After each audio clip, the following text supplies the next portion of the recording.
السلام عليكم ورحمة الله وبركاته. أهلا بيكم في وصفة جديدة من مطبخنا ومطبخ الماسة. النهاردة هنعمل مع بعض آخر حاجة من نواعم العيد. هنعمل مع بعض البسكوت بالزبدة. هنعمله بطريقة حلوة جدا وإن شاء الله هتعجبك. وإزاي تقدري تطلعي لون البسكوت بالشكل ده وبالجمال ده. تابعي معايا الفيديو للآخر. واللي لسه لأول مرة يتابعني ما ينسانيش باللايك والشير ويفعل لي زر الجرس عشان يوصلكوا كل جديد من وصفاتي. البسكوت من أسهل الوصفات اللي ممكن تتعمل. حلو جدا. كلنا بنحبه اذا كان صغيرين او كبار. في الفيديو ده هعرفك ازاي تطلعي بسكوتة حلوة جدا هشة جدا محملة بالشكل اللي انتوا شايفينه ده، وان شاء الله تعجبك. ويلا بينا نبدأ المقادير ونقول بسم الله. اول حاجه انا معايا مقدارين. دلوقتي انا هقولك مقدار واحد بس. معانا 750 جرام من الدقيق متعدد الاستخدامات. معانا سكر بودر 250 جرام.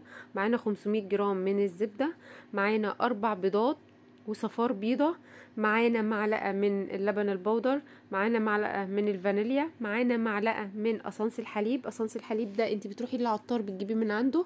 اول حاجة بننزل في بولة بالزبدة نضربها كويس، وبعد كده ننزل عليها يعني نخليها كريمي شوية، وبعد كده ننزل عليها باللبن، سوري، بالسكر البودر. نفضل نضرب فيهم كويس جدا لحد ما القوام بتاعها يبقى فومي او زي الكريم شانتيه. بين كل فترة والتانية بجيب الاسباتولا انزل اللي على الجوانب عشان يتضرب كويس جدا ويختلط بباقي المقادير. خطوة الضرب بتاع المضرب لحد ما يوصل القوام اللي انتوا شايفينه ده. كان الاول الزبدة لونها اصفر، دلوقتي الزبدة لونها ابيض.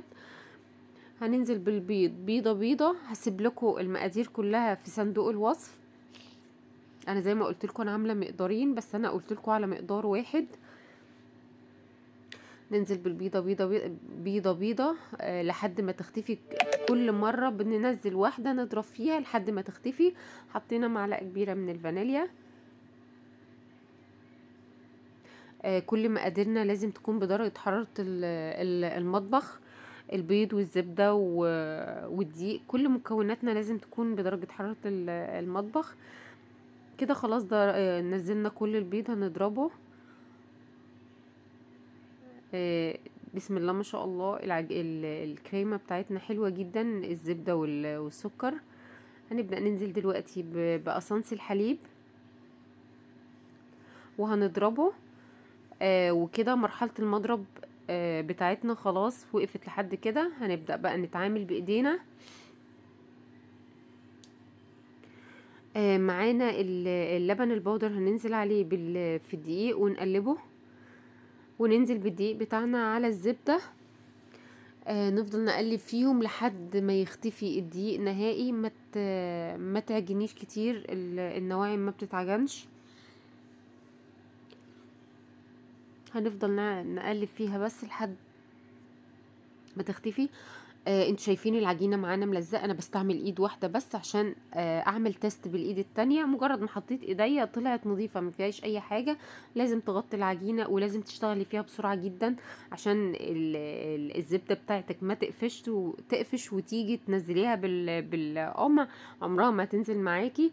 انا وريتكم التب بتاع البسكوت ده اكبر حجم من التب. هما فيه 3 مقاسات، انا جايبه اكبر مقاس. هنبدأ دلوقتي ننزل بالبسكوت بتاعنا ونشكلها.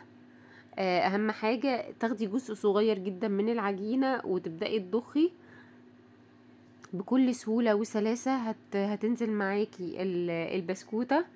هعمل معاكي كذا واحدة. شايفين الموضوع سهل جدا وبسيط، بس انت تشجعي وقومي اعملي. ده الترند الجديد اللي طالع في شكل في تشكيل البسكوت.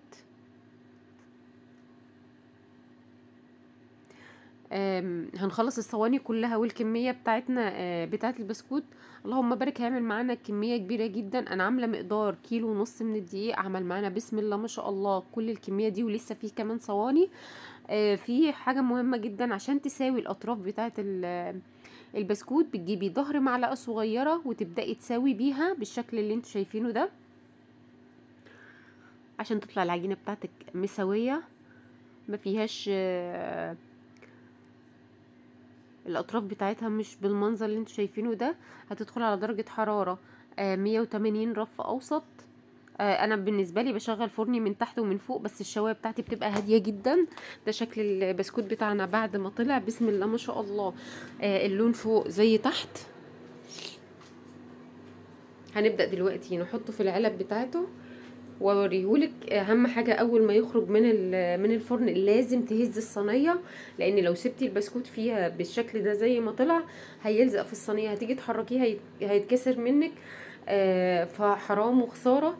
بسم الله ما شاء الله، شايفين لون البسكوت؟ اللهم بارك، البسكوت تحفه. بألف هنا لكل اللي هياكل منه. لونه من تحت زي فوق. طعمه وهم، ده الترند اللي هو طالع جديد. بس طبعا انا بحب الشكل التقليدي بتاعنا، يعني الشكل اللي احنا معتادين عليه انا بحبه جدا. هفتح واحده، اكسر واحده معاكم، واحده اوريكم قد ايه البسكوتايه معايا تحفه، بتتكسر بكل سهوله. شايفين البسكوته محمله؟ احلى بسكوت ممكن تاكليه. بسم الله ما شاء الله، لا حطينا فيها بيكنج باودر، ولا حطينا فيها لبن، ولا حطينا فيها عصير. وبكده الفيديو بتاعنا خلص، والسلام عليكم.